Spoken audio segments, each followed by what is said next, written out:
समझी गई ये बात फिर नुकसान है सबका।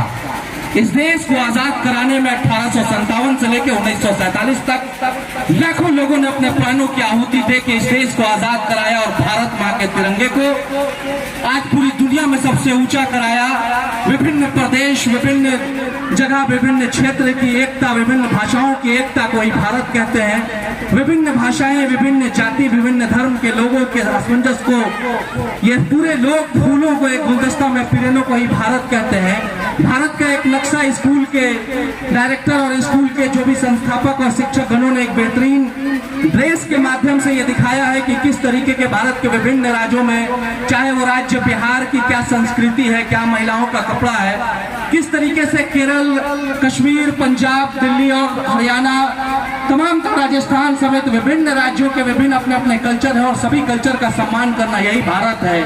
अभी गौतम सर कह रहे थे कि एसएस कैंपेनियन की ताकत दिखाना है, नारा लगाना है। हम भी आपसे अनुरोध करेंगे कि एसएस कैंपेनियन के साथ साथ भारत की ताकत को दिखाना है और इस देश के प्रसिद्ध नारे को बच्चे समेत, अभिभावक, शिक्षक,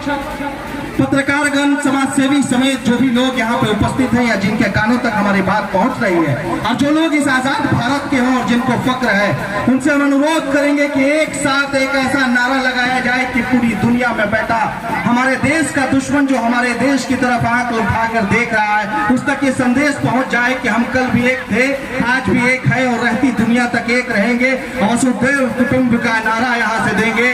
भारत माता के, भारत की माताओं की, भारत के इन बच्चों की, भारत के भविष्य की, हमारे प्यारे भारत की, हमारे राज्य बिहार की, हमारे जिला रोहतास की, हमारे क्षेत्र नगर पंचायत रोहतास और रोहतास प्रखंड की, हम सब लोगों की बहुत बहुत धन्यवाद एसएस कैंपेनियन के सभी टीचर्स, बच्चों का, क्योंकि आज मुझे ये सौभाग्य मिला कि मैं आप सबके साथ आपकी आवाज को और बुलंद करने के लिए उपस्थित हुई हूँ। बच्चों, आप सभी हमारे देश के भविष्य हैं। आने वाले समय में आप सब एक बेहतर देश का निर्माण करने में योगदान देने वाले हैं। इसीलिए मैं समस्त ग्रामवासी, टीचर्स, जितने भी समाज सेवी हैं, उनसे ये अनुरोध करती हूँ कि आप बच्चों के हौसलों को कभी तोड़ने का प्रयास मत कीजिएगा। जो बच्चे ना पढ़ना,